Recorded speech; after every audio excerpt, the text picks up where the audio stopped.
आपके सामने यूजीसी का बहुत बड़ा मामला है या नहीं है बताओ। एक तरफ तो यूजीसी को रोकने के लिए बड़े बड़े आंदोलन हो रहे थे, दूसरी तरफ जो आपके हितैषी बनने की बात करते हैं नेता, वो सारे नेता चुप्पी बांध के टेप लगा के बिलों में घुस गए थे। जिसे वोट के नफे नुकसान की फिक्र नहीं थी, वो आजाद समाज पार्टी भीम आर्मी थी, जो ये कह रही थी कि आप तो काल्पनिक विषयों पे डर रहे हैं कि कल ऐसा हो जाएगा। हर साल हमारे तो लगभग 72 बच्चे जो हैं उनकी जान जा रही है, सुसाइड करके संस्थानिक हत्या हो रही है। हम कब तक अपने बच्चों को मरने देंगे? एक अकेली पार्टी आजाद समाज पार्टी, एक अकेला संगठन भीम आर्मी और एक आपका मात्र नेता चंद्रशेखर आजाद, पार्लियामेंट हो या सड़क हो या फिर मीडिया के सामने सीना ठोक कर खड़ा था, ये कह रहा था कि हम अपने बच्चों की हत्याएं नहीं होने देंगे, हम यूजीसी को लागू करा कर रहेंगे। आजाद समाज पार्टी के राष्ट्रीय अध्यक्ष और संस्थापक हैं उत्तर प्रदेश में सांसद नगीना से चंद्रशेखर आजाद उर्फ रावण।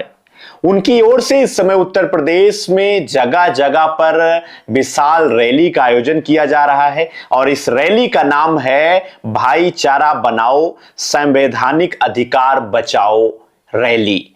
इस रैली के माध्यम से वो जनता के बीच में पहुंच रहे हैं और उनकी इस रैली ने उत्तर प्रदेश की राजनीति में भूचाल लाने का काम किया है। सीएम योगी आदित्यनाथ समेत तमाम विपक्ष के नेता उनकी इस रैली से संकट में आ चुके हैं। इसका कारण है कि उत्तर प्रदेश में चंद्रशेखर रावण का बढ़ता हुआ जनाधार। जी हाँ, नमस्ते, मेरा नाम है अंजनी तिवारी और आप देख रहे हैं गांव देहात। आज के अपनी इस वीडियो में हम बात करेंगे चंद्रशेखर आजाद रावण की अब तक की हुई रैलियों के बारे में। कन्नौज की उनकी इस रैली में जिस तरीके से विशाल जो है जनसैलाब उमड़ा था, उससे किसको फायदा होगा, आने वाले चुनाव में चंद्रशेखर रावण की पार्टी कितना कुछ बेहतर प्रदर्शन कर पाएगी, इन सभी विषयों पर आज के इस वीडियो में हम आपसे चर्चा करके बताएंगे। सबसे पहले आपको बता दें कि उत्तर प्रदेश में इस समय यूजीसी की नई गाइडलाइन को लेकर के पूरा एक विवाद का माहौल बना हुआ है। सवर्ण समाज इस नई गाइडलाइन का विरोध कर रहा है, तो वहीं दूसरी तरफ भारतीय जनता पार्टी की भी जो स्थानीय दलगत राजनीति है वो भी दो हिस्सों में बटी हुई नजर आ रही है। एक तरफ भारतीय जनता पार्टी के कुछ नेता इसका विरोध कर रहे हैं, तो वहीं दूसरी तरफ कुछ नेता केंद्र सरकार की ओर से यूजीसी की नई गाइडलाइन को अपनी सहमति दे रहे हैं और जनता के बीच में इसे विपक्ष की ओर से फैलाया जा रहा एक भ्रम बताया जा रहा है। इन सब के बीच में आजाद समाज पार्टी के राष्ट्रीय अध्यक्ष हैं, संस्थापक हैं चंद्रशेखर आजाद उर्फ रावण, वो सांसद हैं नगीना से। उन्होंने कन्नौज में अपनी इस रैली में भी भारतीय जनता पार्टी के ऊपर जमकर हमला बोला है। इस यूजीसी की नई गाइडलाइन का उन्होंने समर्थन किया है और उसके बीच में ही उन्होंने आने वाले चुनाव को लेकर भी जो है जनता के बीच में अपनी पार्टी की स्थितियों से एकदम साफ तरीके से अवगत कराया है। नगीना के सांसद चंद्रशेखर आजाद कन्नौज जिले के जो है छिबरा मऊ में एक रैली का आयोजन किया। पहले भी उनकी रैली के स्थान को लेकर के प्रशासन के बीच में जो है काफी नोकझोंक हुई थी और इस रैली में उनके कई हजार लोग पहुंचे और विशाल जनसभा में नगीना के सांसद को सुनने के लिए और इस पूरी रैली में उनके चाहने वालों की भीड़ उमड़ी हुई थी और इस रैली में उन्होंने संविधान की बात की, संविधान की मूल भावना की, समता की और अधिकार और सामाजिक न्याय पर बातचीत करते हुए विपक्ष पर निशाना साधा है। इस रैली में इन्होंने कहा कि जिस दिन सत्ता में वो आएंगे और वो शिक्षा की बुनियाद को मजबूत करेंगे, इस प्रकार के सरकारी स्कूल में व्यवस्थाएं विकसित करेंगे कि बड़े से बड़े धन्ना सेठ भी सरकारी स्कूल में अपने बच्चों का एडमिशन करवाने से नहीं चूकेंगे।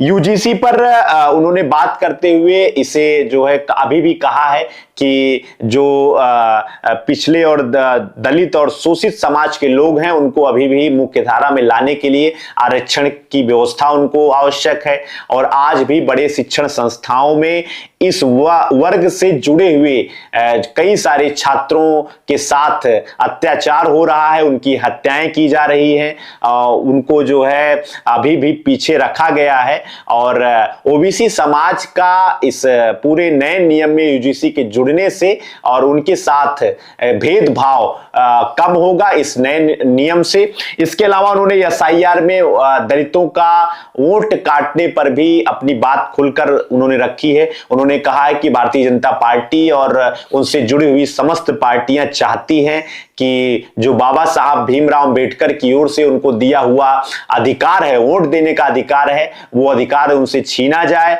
आज भी फॉर्म 7 भर करके बिना उनके संज्ञान में जो है लाए उनका जो है वोट काटने का काम भारतीय जनता पार्टी की ओर से किया जा रहा है। और इसके खिलाफ वो आने वाले दिनों में एक बड़ी रैली करेंगे और एसआईआर का इस तरीके से वोट काटने पर विरोध करेंगे।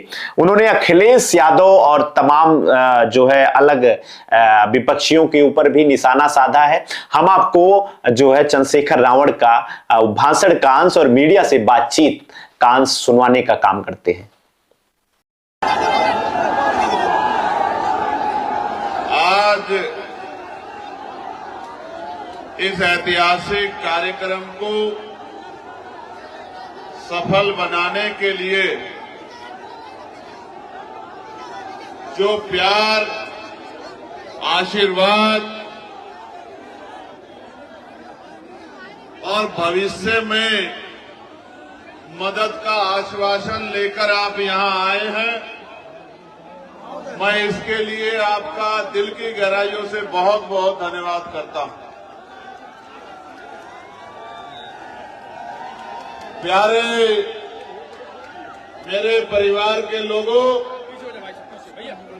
यहां उपस्थित नौजवान साथियों, बड़े बुजुर्गों, प्यारे भाइयों, माताओं बहनों, प्यारी बच्चियों, मैं आपका प्यार देख के दिल से इस बात का इजहार करता हूं कि कन्नौज के कपूरवा मैदान में, कपूरपुर जो छिबरा मऊ में है, ये जो ऐतिहासिक कार्यक्रम आपने किया है, इसकी गूंज लखनऊ तक तो जाएगी, लेकिन दिल्ली वालों को भी इसका एहसास शाम तक हो जाएगा। मैं अपनी बात को शुरू करने से पहले बहुजन समाज में जन्मे सभी संतों, गुरुओं और महान पुरुषों को नमन करता हूं। आपके सामने यूजीसी का बहुत बड़ा मामला है या नहीं है, बताओ। एक तरफ तो यूजीसी को रोकने के लिए बड़े बड़े आंदोलन हो रहे थे, दूसरी तरफ जो आपके हितैषी बनने की बात करते हैं नेता, वो सारे नेता चुप्पी बांध के टेप लगा के बिलों में घुस गए थे। जिसे वोट के नफे नुकसान की फिक्र नहीं थी, वो आजाद समाज पार्टी भीम आर्मी थी, जो ये कह रही थी कि आप तो काल्पनिक विषयों पे डर रहे हैं कि कल ऐसा हो जाएगा। हर साल हमारे तो लगभग 72 बच्चे जो हैं उनकी जान जा रही है, सुसाइड करके संस्थानिक हत्या हो रही है। हम कब तक अपने बच्चों को मरने देंगे? एक अकेली पार्टी आजाद समाज पार्टी, एक अकेला संगठन भीम आर्मी और एक आपका मात्र नेता चंद्रशेखर आजाद, पार्लियामेंट हो या सड़क हो या फिर मीडिया के सामने सीना ठोक कर खड़ा था, ये कह रहा था कि हम अपने बच्चों की हत्याएं नहीं होने देंगे, हम यूजीसी को लागू करा कर रहेंगे। और अभी जब माननीय सर्वोच्च न्यायपालिका ने उस पर रोक लगाई है, तो 11 तारीख को हमने प्रोटेस्ट रखा है दिल्ली के जंतर मंतर पे कि हम सरकार को बताएंगे कि इतनी आसानी से आपको बच के निकलने का मौका नहीं देंगे। सरकार को कोर्ट में मजबूत पैरवी करनी पड़ेगी और हमारे बच्चों को की जो हत्याएं हो रही हैं, संस्थानिक हत्याएं, उनको रोकना पड़े। न्यायपूर्ण प्रक्रिया रोकी नहीं गई तो दिल्ली का चक्का जाम कर देंगे हम लोग। मेरी बात को आप याद रखिए, गलतफहमी में मत रहना, गलतफहमी में मत रहना। सरकार के लोगों कभी गलतफहमी में हो, गलतफहमी दूर कर लो। आप मुझे बताओ, मैं आपको 1 मिनट का समय देता हूं कि आप जो खड़े अपने अपने स्थानों पर बैठ जाएं, जिससे आराम से इस कार्यक्रम में अपनी बात हम लोग रखें और आपकी बात दूर तक जाए। जो ना दिखाना चाहे। तो चंद्रशेखर आजाद उर्फ रावण की ओर से अभी तक आगरा में और कन्नौज में, संत कबीर नगर और जौनपुर में बड़ी रैली के आयोजन की बात कही गई है और उनकी इस रैली में बहुत सारी संख्या में जो है दलित और शोषित समाज के लोग पहुंच रहे हैं। उससे कहीं ना कहीं योगी आदित्यनाथ की सरकार के लिए भी एक खतरे की घंटी है और विपक्ष के लिए तो ऑलरेडी इस प्रकार का आयोजन, इस प्रकार की रैली एक उनके वोट को बांटने का काम करेगी। इसमें जो सबसे ज्यादा नुकसान अगर हम आपको बताएं तो इसमें नुकसान अखिलेश यादव की पार्टी को है, क्योंकि अखिलेश यादव जहां एक और पीडीए की बात कर रहे हैं, पीडीए की राजनीति पर वो विशेष तौर पर ध्यान दे रहे हैं, उनके कार्यकर्ता स्थानीय स्तर पर सक्रिय हैं, तो वहीं दूसरी तरफ पीड़ित दलित और अल्पसंख्यक समाज के लोगों के बीच में जिस तरीके से चंद्रशेखर आजाद की पहुंच हो रही है, उनकी रैली में इस वर्ग से जुड़े हुए ज्यादा से ज्यादा लोग पहुंच रहे हैं, उससे कहीं ना कहीं अखिलेश यादव के वोट में भी, सपा के वोट में भी चंद्रशेखर आजाद की सेंधमारी, उनकी पार्टी की सेंधमारी इस आने वाले चुनाव में देखने को मिलेगी। पंचायत चुनाव एक तरीके से इस रैली का जो है विशेष तौर पर उसको ध्यान में रखते हुए चंद्रशेखर आजाद की ओर से की जा रही है। वहीं दूसरी तरफ सबसे ज्यादा जो फायदा जो है चंद्रशेखर आजाद को पहुंचेगा वो मायावती से जुड़े हुए वोटर्स के उनके साथ जुड़ने से पहुंचेगा। मायावती के लिए चंद्रशेखर आजाद की पार्टी और चंद्रशेखर आजाद की विचारधारा एक बड़ी खतरे की घंटी है, क्योंकि मायावती का जो प्रदर्शन है पिछले चुनाव में भी वो काफी ज्यादा, उनकी पार्टी का प्रदर्शन, बसपा का प्रदर्शन का ग्राफ लगातार गिरा है। पूरे उत्तर प्रदेश में उनके विधायकों की संख्या बिल्कुल ना के बराबर है, एकमात्र उनके विधायक हैं। वहीं राज्यसभा और लोकसभा में उनकी सीटें खाली हैं, जिसकी वजह से मायावती की पार्टी अपने अस्तित्व की लड़ाई लड़ने का काम कर रही है और मायावती की पार्टी को एकदम से जो है हाशिए पर लाने में एक बड़ा योगदान चंद्रशेखर आजाद की पार्टी का माना जा रहा है। आजाद समाज पार्टी जिस तरीके से उसका ग्राफ बढ़ रहा है, पंचायत चुनाव में उसके प्रत्याशी, उसके लोग, उसके कार्यकर्ता जिस तरीके से अभी से ही तैयारी कर रहे हैं, उससे कहीं ना कहीं मायावती के दलित वोटर्स में भी, जो उसके कोर वोटर माने जा रहे थे, उसमें चंद्रशेखर आजाद की रैली में पहुंच रहे दलित एक तरीके से सोने पे सुहागा का काम कर रहे हैं। फिलहाल भारतीय जनता पार्टी और सीएम योगी आदित्यनाथ की सरकार के लिए भी चंद्रशेखर आजाद के ऊपर जिस तरीके से प्रशासन का हमला होता है, उनकी रैली के स्थान को लेकर अनुमति तक नहीं दी जा रही है, उससे कहीं ना कहीं एक बात साफ सामने आई है। चंद्रशेखर आजाद ने भी कहा है कि उनकी पार्टी के बढ़ते हुए जनाधार और उनकी लोकप्रियता से योगी आदित्यनाथ की सरकार डरी हुई है। इस वजह से उनको अनुमति देने में, जनता के बीच में पहुंचने में अपने प्रशासन का उपयोग हथियार के तौर पर योगी आदित्यनाथ का सरकार कर रही है और इससे उनको ही फायदा मिलेगा। जनता सब कुछ देख रही है।